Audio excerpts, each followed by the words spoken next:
Hello,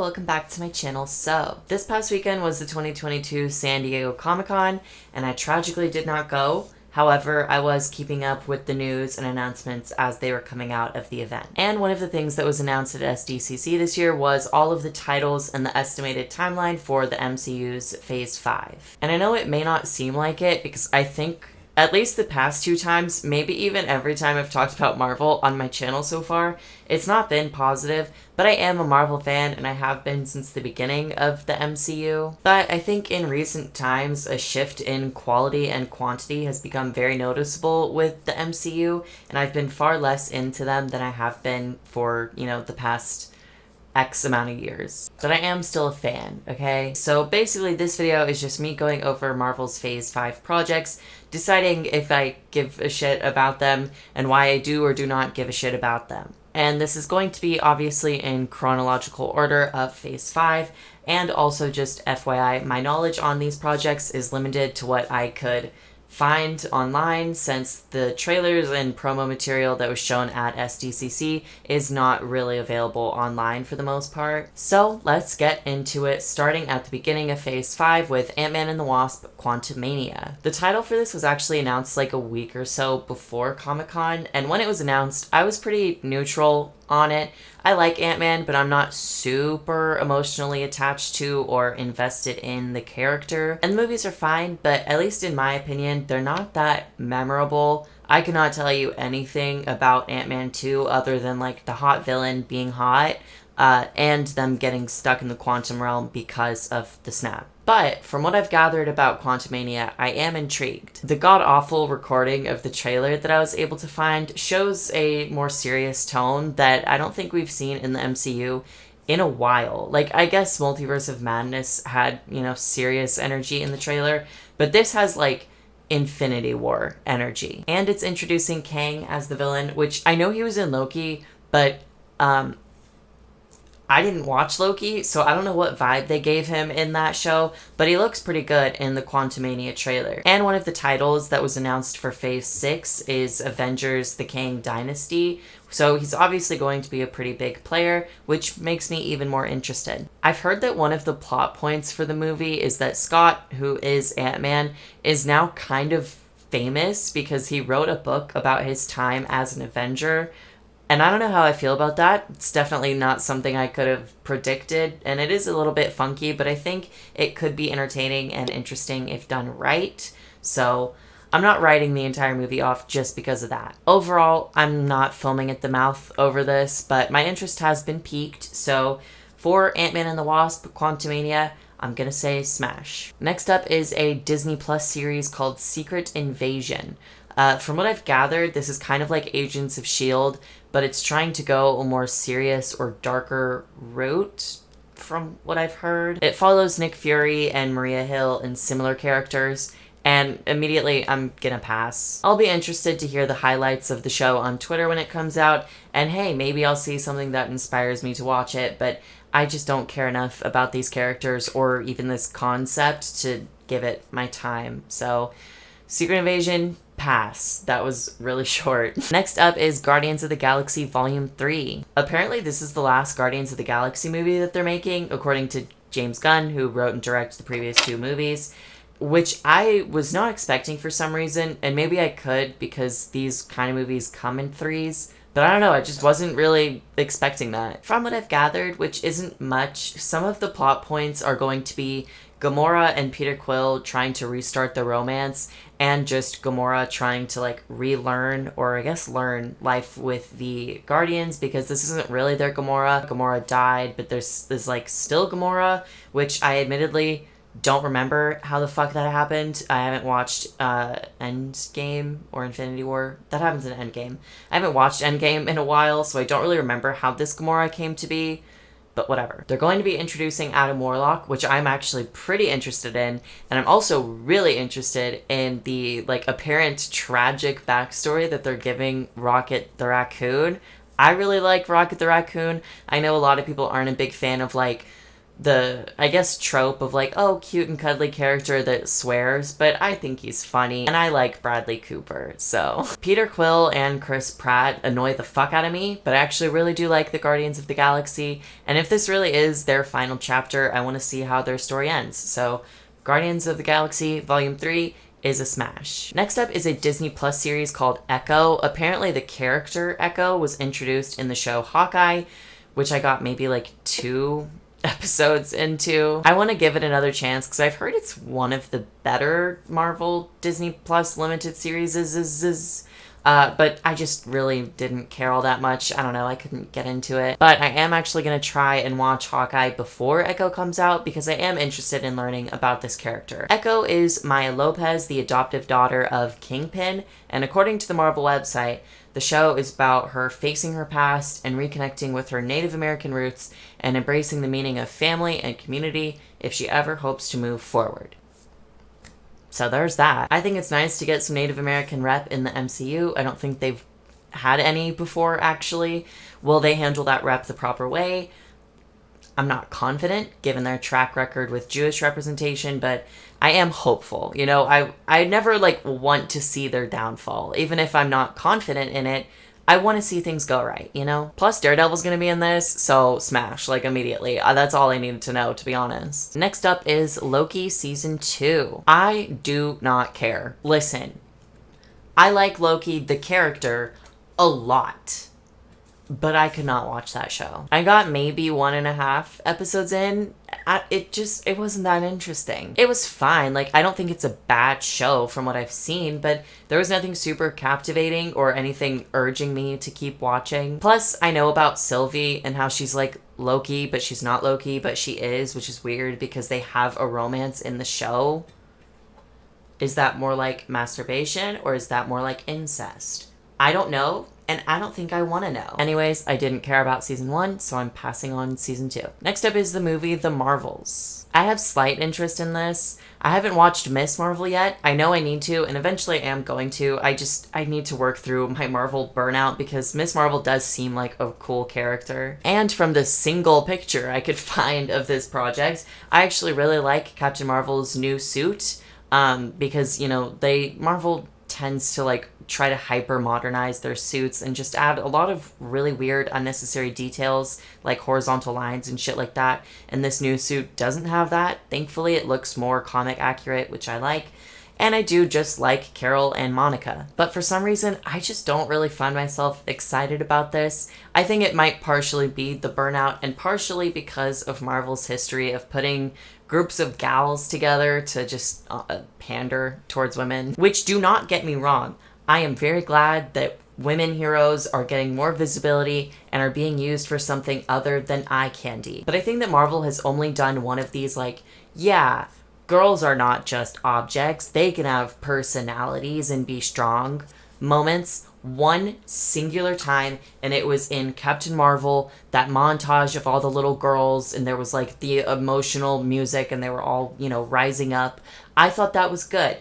But other than that, every other time they've tried this, it's just felt so corny and forced. Look guys, these are women and they can fight. We respect women. Totally ignore our track record of sexualizing them and just using them as devices to forward the plots of male characters and the terrible writing of the women characters. We love women.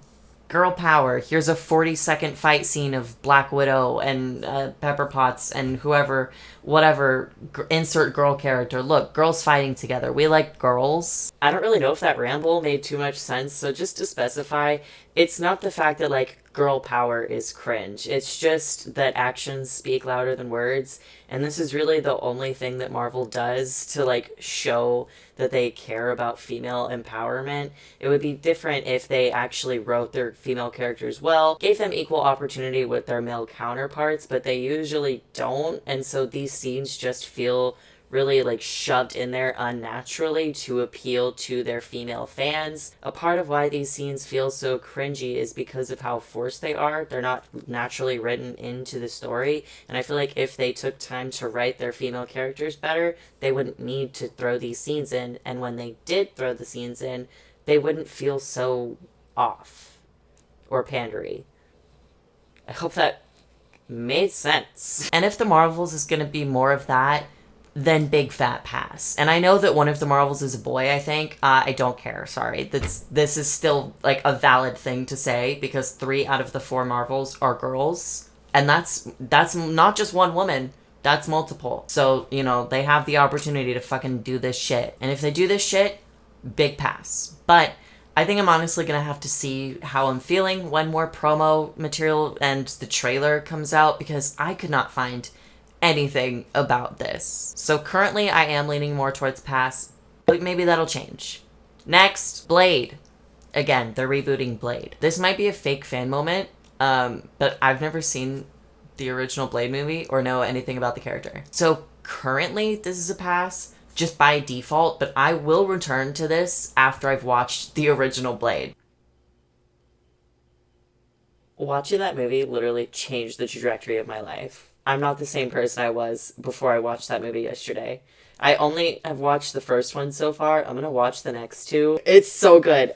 So I'm both excited and terrified that they are bringing Blade back. I know that he was already in an end credit scene in Eternals. If you're not new here, then you already know. I haven't seen Eternals, and I do not want to. If you're new here, I haven't seen Eternals, and I do not want to. So I don't know what went down in that end credit scene, and I don't really care. But I'm excited on the prospect of them rebooting Blade, because based off of that original movie, and assumably its source material, this could be a really good fucking movie. However, it really depends on the direction they want to go with it and how family friendly they want to make it. I am really, really hoping that they save this one for the fucking adults. Don't bring your kids to Blade. Make Blade rated R. Make Blade rated R. I will smash if they make Blade rated R. If they don't, if they family friendly-ize Blade, I will be upset. And I'm gonna act like a diehard Blade fan, having only seen the movie once, because I'm really annoying. And because I want any excuse to shit on Marvel, which maybe that sounds bad because I claim to be a Marvel fan, but I only shit on Marvel so much because I know that they have the potential to do better, and I want them to do better, and they're not. Okay?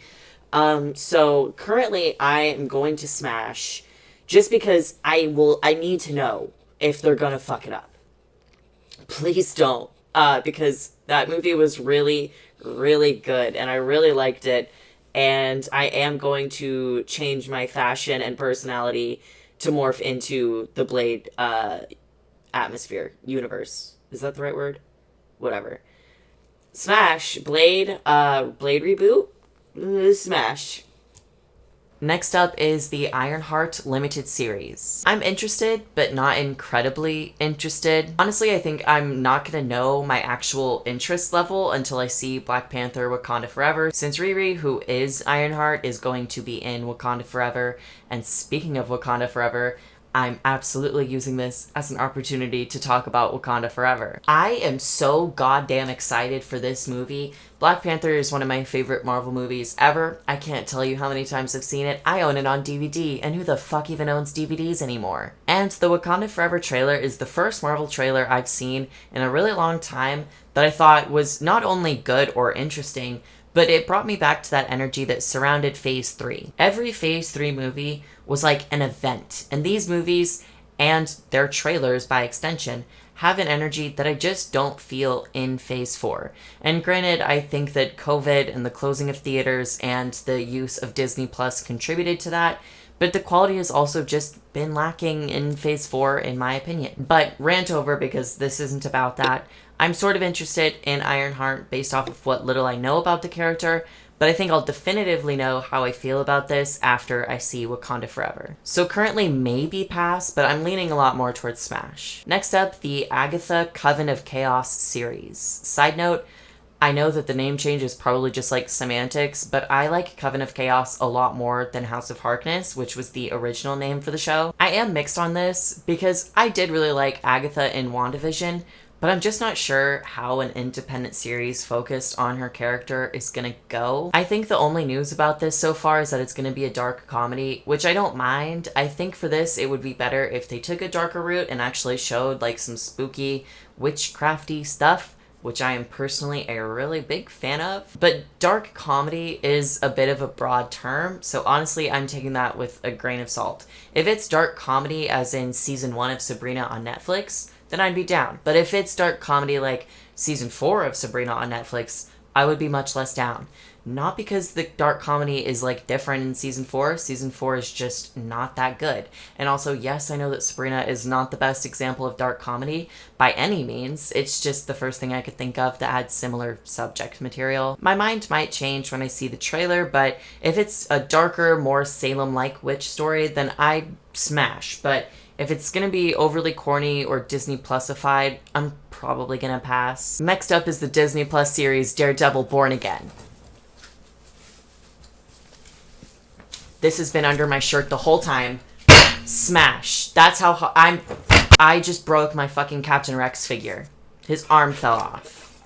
That's how excited I am, okay? Please, for the love of fucking everything good, do not Disney Plusify this. I will do something I cannot say without getting in trouble, okay? Please don't ruin this for me and only me, because I'm the only person that matters. That was a joke, obviously. Anyways, next up is Captain America New World Order. Smash. Immediately smash. I'm excited for this. I'm excited to see Sam as Captain America again.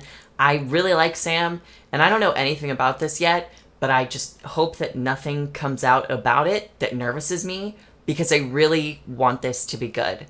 Please, let Sam have his fucking moment, please. And finally, we have the Thunderbolts. I am both excited and scared. I like the concept, you know, a team up with Zemo, Norman Osborn, Taskmaster, and Smuggler. I don't know why this is, but for some reason people don't think that it's going to be the comic lineup of the Thunderbolts. Even though I'm pretty sure that there were different variations of the Thunderbolts, it's mostly recognized as Zemo, Norman, Smuggler, and Taskmaster. But I've seen a lot of people say that Yelena and Bucky are going to be in it, which I think is weird. Like, not just for them to be in it, but for them to be Thunderbolts, especially for Bucky. I find that to be weird because he's not the Winter Soldier anymore, and he hasn't been for a while. So I don't know, like, where that rumor is coming from. I've also seen people say that, oh fuck, who was it?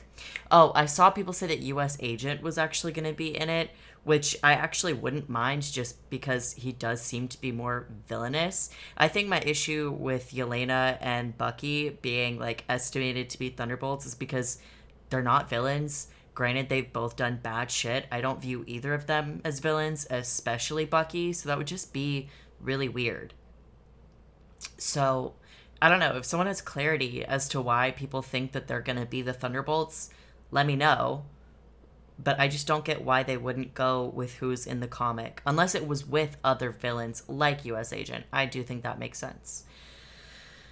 I don't know. Anyways, that sounds cool. However, and to be fair, this can apply to literally everything I've talked about. Do not Disney Plusify this. And no, it does not need to be a Disney Plus exclusive for it to be Disney Plusified. Because this is like, Disney Plusifying is like an energy, okay? Not an app exclusive thing, right? I'm a big fan of the idea here, but depending on the execution, this could be like Suicide Squad. Not the sequel, the first one. And we all know how Suicide Squad turned out. And on top of that, it would not only be like Marvel's version of Suicide Squad, it would be Disney Plusified Suicide Squad. So let that sit with you, I guess. If it's not that, then smash. Because this would be cool, but I'm very, very cautious about how this is gonna go. And also, I feel like that's kind of an interesting place to end Phase 5. So I'm very cautiously optimistic. Slightly optimistic, so I don't want to get my hopes up. And that was Smash or Pass Marvel Phase 5. This was not a long video, because I don't know, simple concept, okay? Can I chill out sometimes? Not everything needs to be an hour long. I have a very long video coming, okay? But let me know you guys' thoughts about everything. Let me know if you agree with me. Let me know what you are gonna smash and what you are gonna pass. And, I don't know, comment something nice.